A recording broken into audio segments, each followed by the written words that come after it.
Microprocessor આધારિત વિવિધ રિલેના ઘટકોના કાર્યો જણાવો. સૌથી પહેલાં છે ALU, જેને એરિથમેટિક અને લોજિકલ યુનિટ તરીકે ઓળખવામાં આવે છે.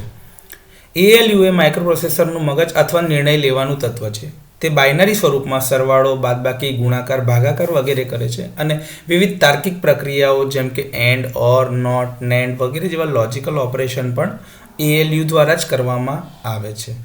RAM તે કાયમી મેમરી નથી, એટલે કે એકવાર સ્વિચ ઓફ થઈ જાય અને ફરીથી ચાલુ થઈ જાય ત્યારે એ મેમરીમાં કશું જ રહેતું નથી.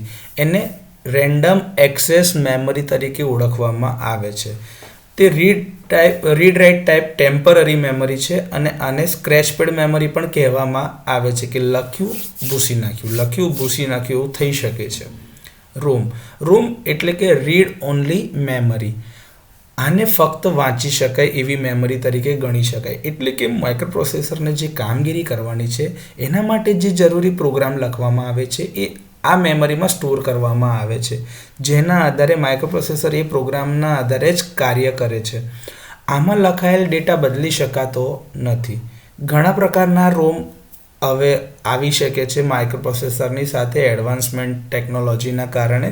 તો electronically erasable read only memory પણ હવે હોવાથી તમારે માઇક્રોપ્રોસેસરની અંદરમાં જો એના પ્રોગ્રામને બદલવો હોય અથવા તો લોજિક બદલવા હોય તો એ થઈ શકે એમ છે.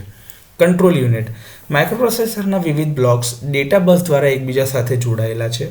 ટાઈમિંગ સર્કિટ દ્વારા કંટ્રોલ સેક્શનમાંથી અથવા કંટ્રોલ યુનિટમાંથી વિવિધ બ્લોક્સમાં ડેટા જાય છે. એમાં જે સમયનો આધાર છે એ ક્રિસ્ટલ ઓસિલેટર સર્કિટ દ્વારા પ્રદાન કરવામાં આવે છે અને ક્લોક એ આઈસીનો ઇન્ટરનલ ભાગ છે, પરંતુ ક્રિસ્ટલને બહારથી લગાડવામાં આવે છે. Input output circuit. Microprocessor register દ્વારા બાહ્ય ઉપકરણો સાથે વાતચીત કરે એટલે કે કમ્યુનિકેટ કરતા હોય છે અથવા તો લાગેલા હોય છે. Data limit switch, relay, context અને ટ્રાન્ઝિસ્ટર લોજિક સુસંગત ઉપકરણો દ્વારા ઇનપુટ રજિસ્ટરમાં સંગ્રહિત થાય છે. તેવી જ રીતે ડેટા આઉટપુટ રજિસ્ટર દ્વારા બહાર લેવામાં આવે છે. Power supply. માઇક્રોપ્રોસેસરના સંચાલન માટે યોગ્ય વોલ્ટેજ અને કરંટનો પાવર સપ્લાય ખૂબ જ જરૂરી છે. આ પાવર સપ્લાય બહારથી આપવામાં આવે છે અને માઇક્રોપ્રોસેસરની પિન સાથે તેને ઇનપુટ તરીકે જોડવામાં આવે છે.